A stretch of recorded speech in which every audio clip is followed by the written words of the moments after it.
안녕하십니까 애청자 여러분, 놀라운 부동산 놀부입니다.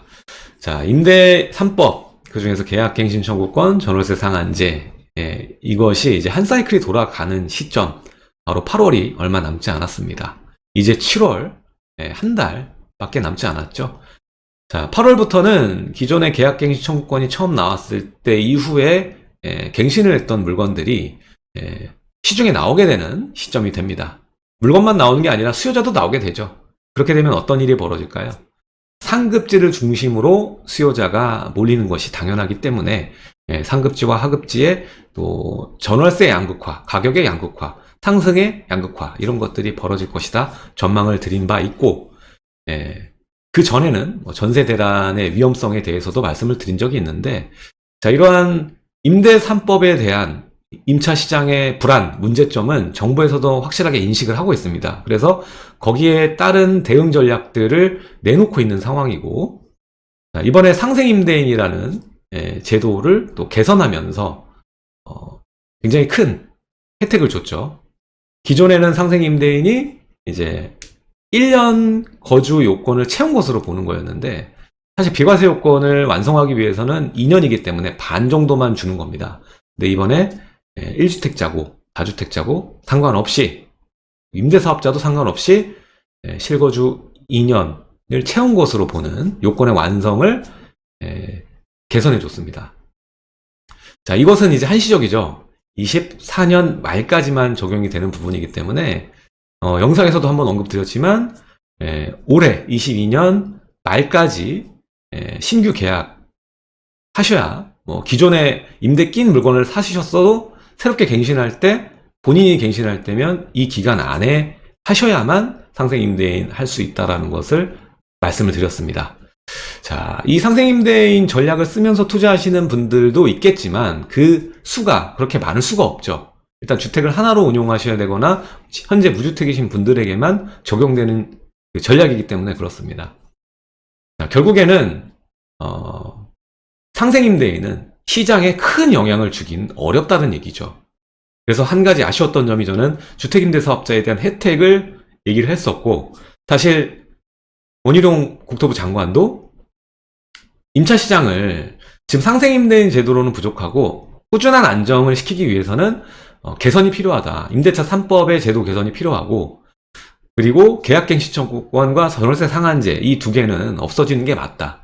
그리고 신고제, 요거는 놓는 게 좋다, 이렇게 얘기를 하셨고, 그리고 소형 아파트까지는 임대사업자 등록을 할 수 있게끔 하는 것이 좋겠다라는 이야기를 했습니다. 자, 이러한 전략들이 왜 필요할까요? 특히 서울 경우에는 신규 입주 물량을 만들어내기가 굉장히 어렵습니다. 나대지가 없기 때문에 택지 개발을 할 수가 없거든요. 그러다 보니까 이렇게 제도적으로, 정책적으로만 빠르게 운용을 해서 시장 안정에 어느 정도의 도움을 줄 수 있는 정도 수준에 그칠 수밖에 없습니다. 자, 이미 전에 이 임대차 3법으로 인해서 두 번째 사이클인 이번 사이클의 전세 대란에 대해서 예고 드린 바가 있었습니다. 근데 직방에서도 말씀을 드렸고, 제가 영상에서도 말씀을 드렸지만 이제 전세 대란 수준은 아니고 전세 소란 수준이다 정도로 얘기를 드렸었고, 이제는 또 전세 대란 소란을 넘어서 좀 다른 국면으로 전월세 시장이 흘러가지 않을까, 이렇게 예상을 합니다. 자, 오늘 거기에 대한 이야기를 해보도록 하겠습니다. 시청하시기 전에 좋아요와 구독하기 부탁드리겠습니다.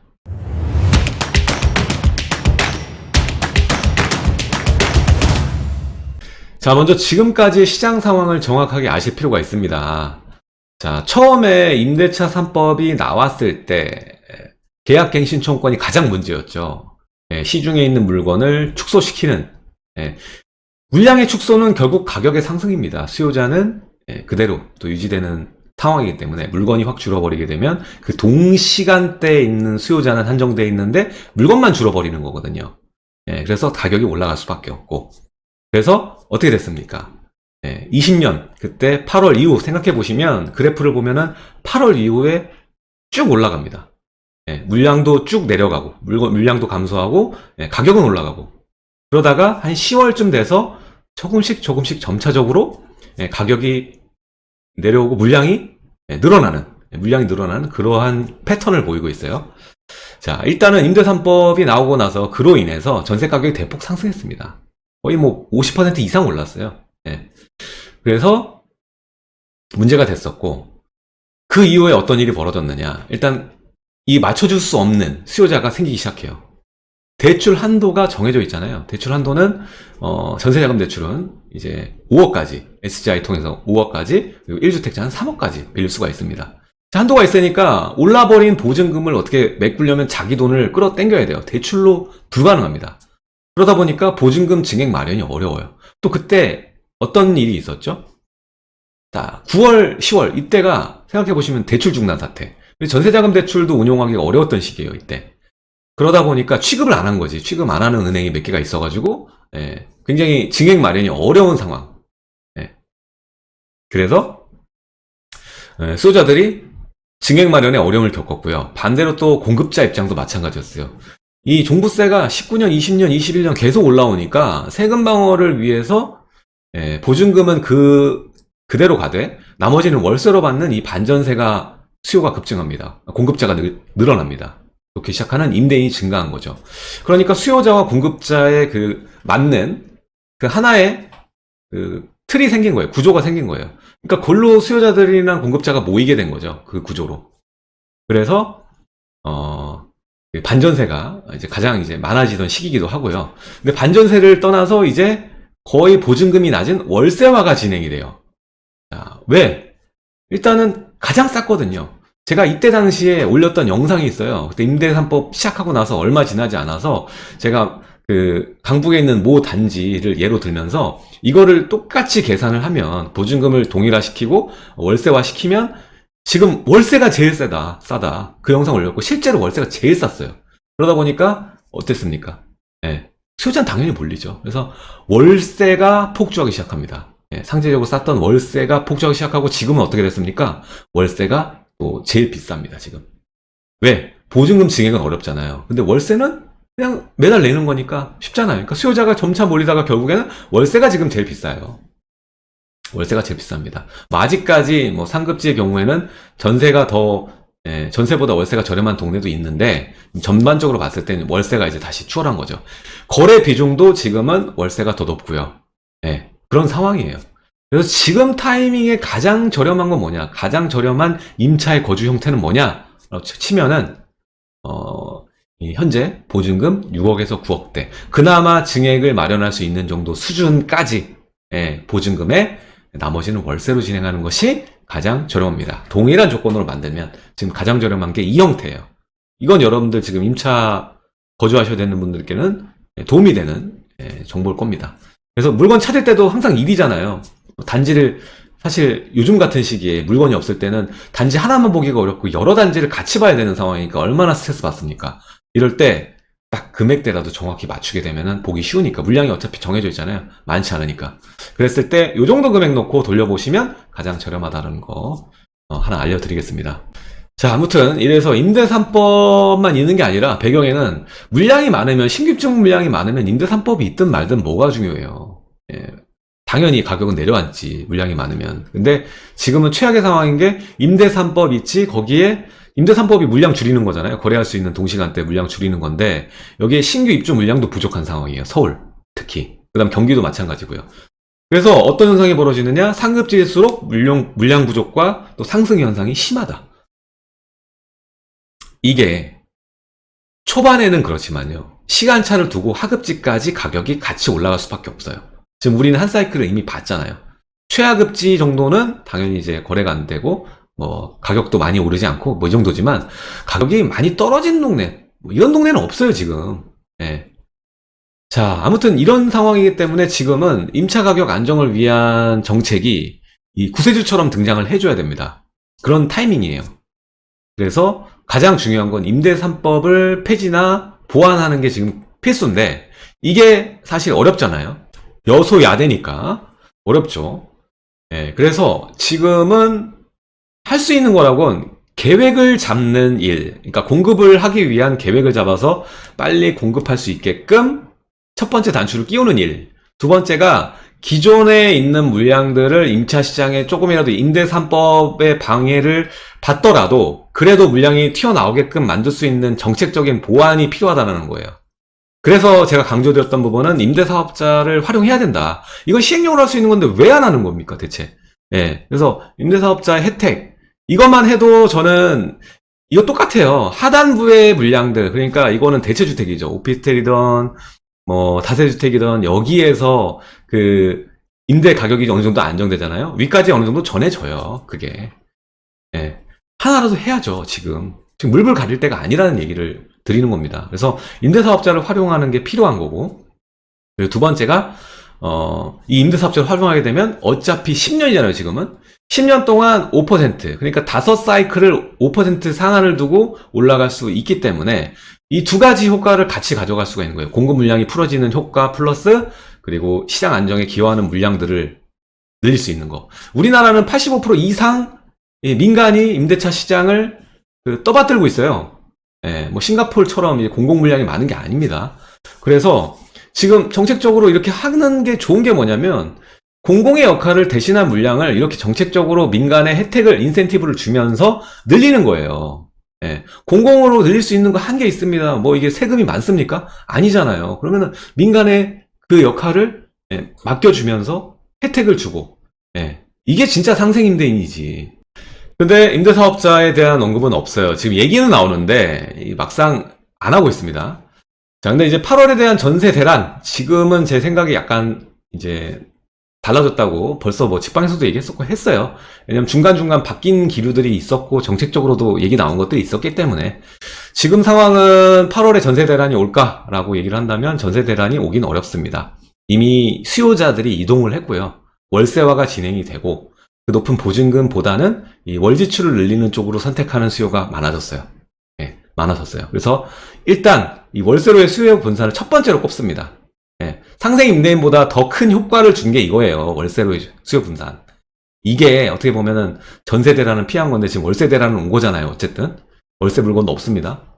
그래서 지금 월세 가격도 많이 올랐고 거주 비용 전체가 많이 올랐어요. 어쨌든 근데 추가로 많이 올라갈 것이냐 이게 중요한 건데 사실 지금 이제 온전히 전세만 받던 시장, 월세만 받던 시장이 아니라 이 두 개를 통합적으로 봐야 되는 부분이기 때문에 지금은 월세 계약 비중이 많고, 그리고 이 부동산 시장 가격이라는 건 선반영이 심해요. 임차 시장도 마찬가지 선반영이 심해요. 이렇게 정책적인 변경이 있을 때 선반영을 많이 해서 지금도 선반영이잖아요. 4년 뒤에, 그러니까 2년 뒤에 그 재계약해도 4년에 한 번씩 계약을 맺어야 되니까 가격을 한 번에 효과를 올려요. 그래서 시중 보면은 물건이 이제 얼마 없는데 얼마 없는 물건이 거래가 안 돼.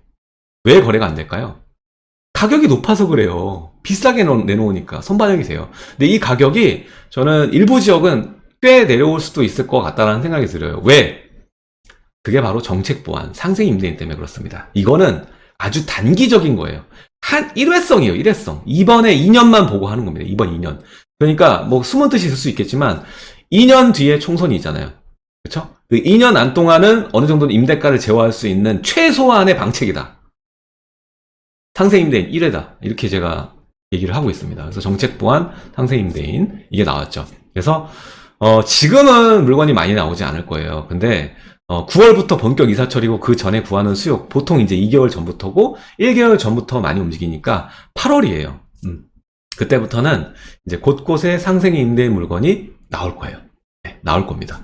나올 거고 요거는 중상급지일수록 상생임대인 제도가 좀 덜 나올 거다. 그러니까 상급지일수록 좀 없을 거고요.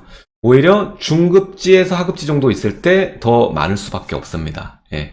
금액적인 혜택이 크지 않은 그런 지역들은 오히려 이제 이득이 상생임대인하고 2년 요건을 더 채우는 것이 더 이득인 자리들, 그런 지역들. 그리고 상급지도 저는 꽤나 상생임대인 할 것 같다라는 생각도 들어요. 1주택자는 장특공제 받을 때 이제 보유기간은 어차피 있으니까. 그래서 저는 생각보다는 이게 큰 효과는 없지만 생각보다는 물건 꽤 정도 이 단어 꽤 보일 거라는 생각을 예상을 해봅니다. 자, 그래서 얘기를 드리는데 아까도 말씀드렸지만 상생임대인 제도는 한계가 있어요. 딱 한 번이에요. 한 번.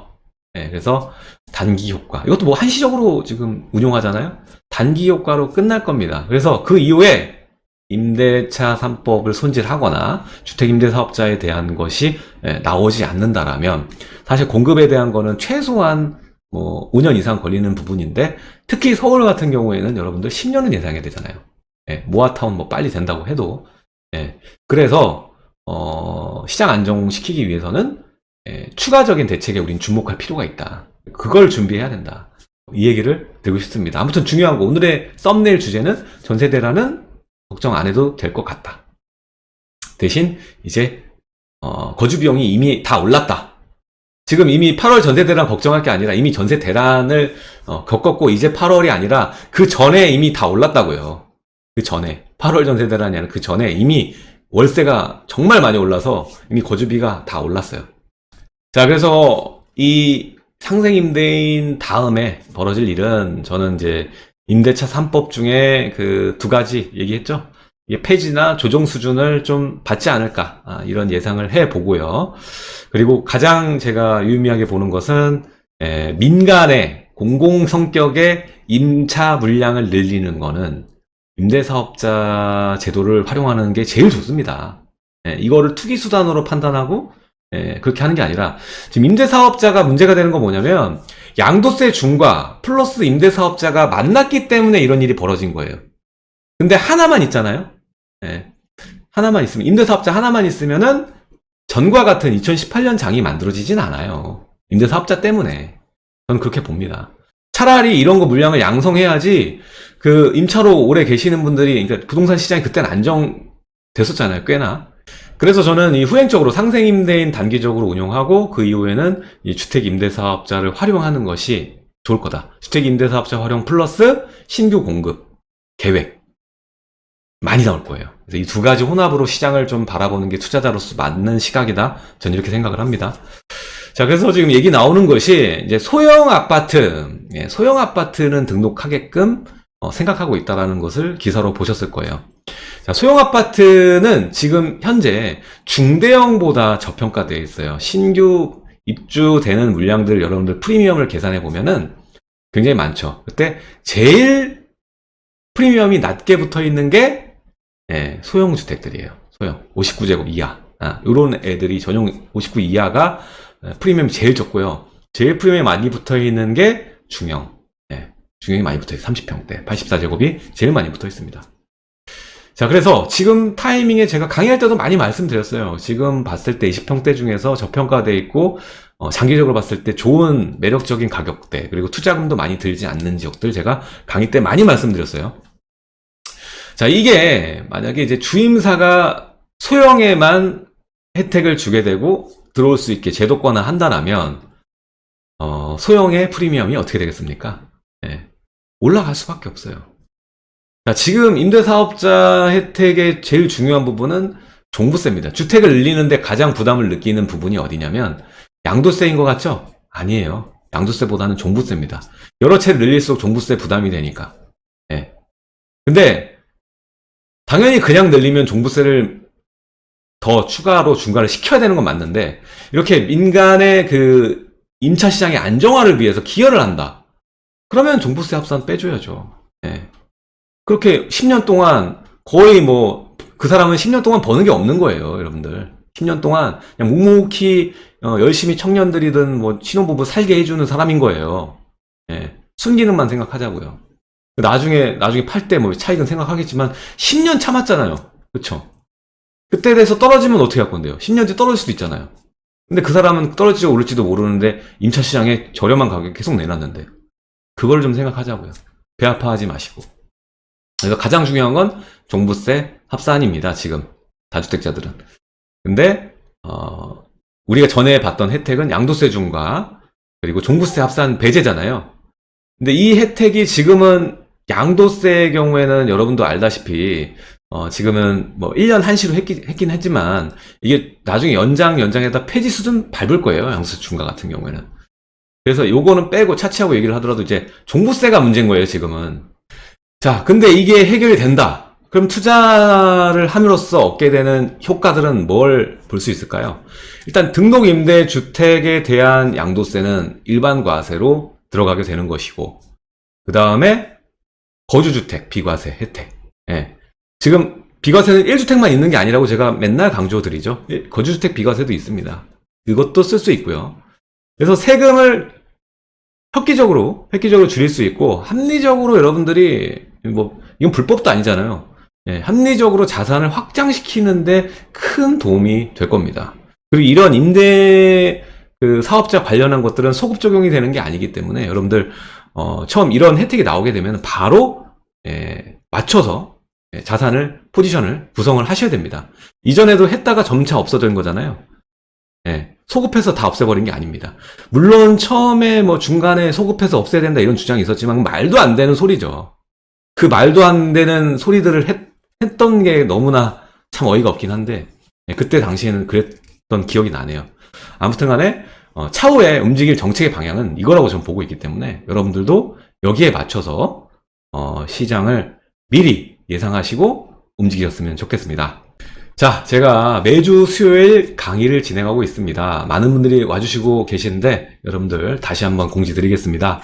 자, 오후 2시 30분부터 약 1시간 반에서 2시간 정도 진행이 되고 있고요. 주제는 부동산 매번 다릅니다. 매번 부동산 시황, 그리고 종목에 대한 이야기, 그리고 지역에 대한 분석, 이런 내용으로 진행이 됩니다. 이게 하도 재밌다 보니까 오시는 분이 계속 또 오시고 이런 분들도 계세요. 근데 달에 한 번밖에는 참여가 안 됩니다. 자, 신청은 하단에 이제 댓글 이렇게 있거든요. 영상 보고 영상 밑에 보면 이렇게 댓글이 있거든요. 댓글의 첫 번째 댓글에 여기 보면 이렇게 써져 있죠. 링크트리 놀부 TV. 요거 누르시면은 이제 쫙 떠요. 그래서 거기 강의 신청 버튼이 있거든요.